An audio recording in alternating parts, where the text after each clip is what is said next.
Bonjour à tous, j'espère que vous allez bien par la grâce de Dieu, que tout se passe bien de votre côté. Jésus-Christ vous aime, n'oubliez pas, il vous aime, il vous aime. Il a donné sa vie sur la croix pour chacun d'entre nous, chacun d'entre vous. Euh, il est mort, il a été crucifié, il a souffert, il a annoncé le royaume des cieux, il a annoncé le Père. Euh, et après sa crucifixion, 3 jours après sa mort, il est ressuscité. Et c'est une grâce. Et beaucoup de personnes disent, mais où est Jésus? Où est Jésus? Jésus est là, il est omniscient, omniprésent, omnipotent. Il est le Dieu tout-puissant, vivant et vrai. Il est le maître de l'univers et il vit dans nos cœurs par son esprit, c'est extraordinaire. Ça là, dans aucune religion vous allez entendre ça. Vous devez être fiers de qui vous êtes. Nous devons être fiers de qui nous portons en nous. Jésus-Christ, roi des rois, seigneur des seigneurs. Celui qui sauve, celui qui délivre, celui qui guérit, celui qui ressuscite. Qu'est-ce que Dieu ne peut pas faire dans la vie de son peuple? Plus vous allez le connaître et plus vous allez manifester la puissance de Dieu et manifester la gloire de Dieu. Pourquoi? Parce que le Seigneur dit, et ils s'en allèrent partout, ils s'en allèrent prêcher partout. Le Seigneur confirmait la parole par les signes ou les miracles ou les prodiges qui l'accompagnaient. Pourquoi? Parce que quand on agit poussé par l'Esprit de Dieu, on n'est pas seul. Il est avec nous et il confirme, il atteste. C'est là qu'on voit des guérisons, des délivrances, des miracles incroyables. Et la vie de plusieurs change. Des vies entières se tournent à Christ, se tournent vers Christ. Donc notre foi, elle est vraiment puissante. Notre foi est vraiment puissante. Plus vous allez comprendre, oh là là, plus vous allez comprendre qui vous êtes en Jésus-Christ, plus vous allez le laisser parler, se manifester, plus vous allez voir, vous allez être choqué. Quand on est en Christ, notre parole, c'est du feu. C'est du feu. Tout ce que vous dites là, le Seigneur, si c'est poussé par sa parole, si c'est poussé par son esprit, si c'est selon sa volonté, il va agir. Il va agir. C'est là que vous allez voir des miracles. Vous allez voir des miracles et des miracles. Quand Jésus-Christ a changé l'eau en vin, quand il a multiplié la nourriture, et notre Dieu n'est pas limité, c'est nous qui le limitons. Voyez un peu. Euh, de la même manière où Dieu peut même nous parler à travers les technologies. Mais quand ça bug, on peut demander à Dieu sa grâce quand même. Oui, faites-le, vous allez voir. Vous allez... Mais il y a trop de témoignages. Des personnes, par exemple, euh, qui avaient le réservoir d'essence vide. Mais comment ta voiture continue à rouler? Ben parce que ton père ne veut pas que tu sois sur le bas-côté de la route, sur l'autoroute. Ou des voitures, par exemple, ça dit stop, stop, stop. Et puis tu arrives. Vous voyez un peu, le Dieu de miracle est toujours d'actualité. Vous devez vous connaître. Vous devez connaître qui est le Dieu que vous servez. Sinon, vous allez être devancé. On va vous devancer, oui. Même les enfants, là, vous devancent déjà. Soyez à votre poste, afin qu'aussi vous ne soyez pas surpris lors du retour de Christ. En réalité, un enfant de Dieu, un intime de l'esprit ne sera pas surpris. C'est ça la vérité. Parfois, je vois dans les vidéos, dans les commentaires, qui parlent de l'enlèvement, et puis après on voit dans le commentaire pardonne-moi Seigneur.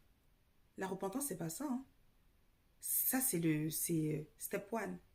C'est la première étape. Ok, t'as mis ça dans le commentaire, gloire à Dieu. Il faut marcher dans la repentance.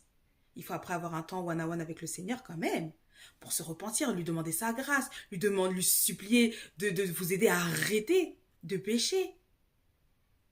Vous voyez un peu comment dire, les témoignages sur l'enlèvement, il y en a beaucoup. Il y en a beaucoup. Il y en a même un d'un frère qui témoignait sous une de mes vidéos de son rêve sur l'enlèvement qu'il avait vu. Il a vu, pas beaucoup de personnes allaient être enlevées. Pas beaucoup. C'est réel.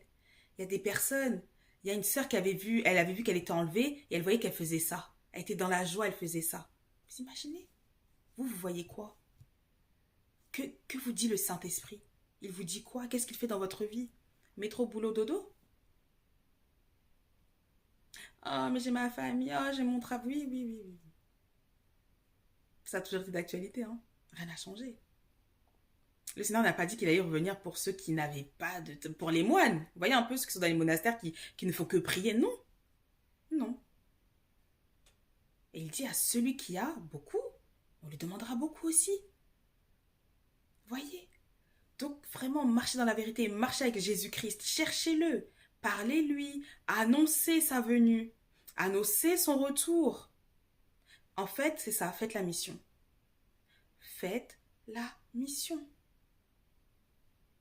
Euh, Ensuite, après l'enlèvement, oui, c'est vrai, il y aura la tribulation, la grande tribulation. Regardez déjà comment les pays là sont dépassés.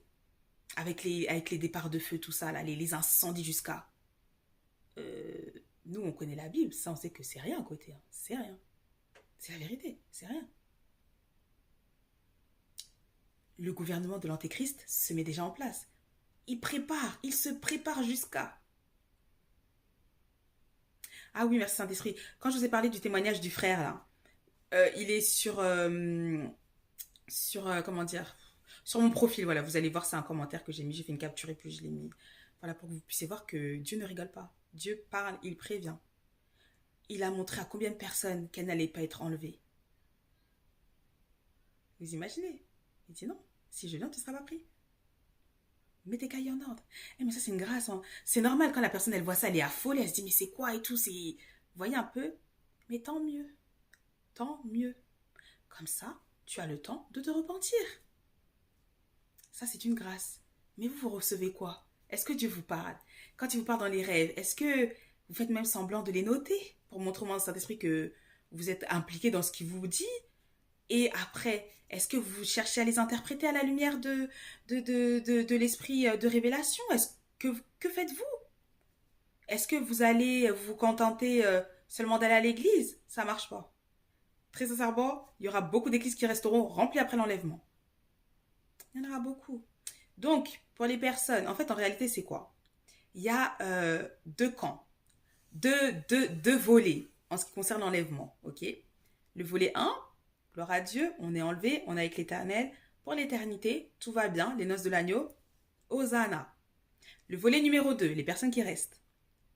Il y aura des persécutions, il y aura de l'affolement, il y aura des cris, des pleurs, des grincements de dents, bien sûr, parce qu'il y en a qui seront même en colère après Dieu parce qu'ils seront restés sur la terre, alors qu'ils ont eu beaucoup de mises en garde, beaucoup de rappels, mais bref, voilà, ça c'est l'homme. Et dans ce volet-là aussi, il y aura un choix qu'il faudra faire.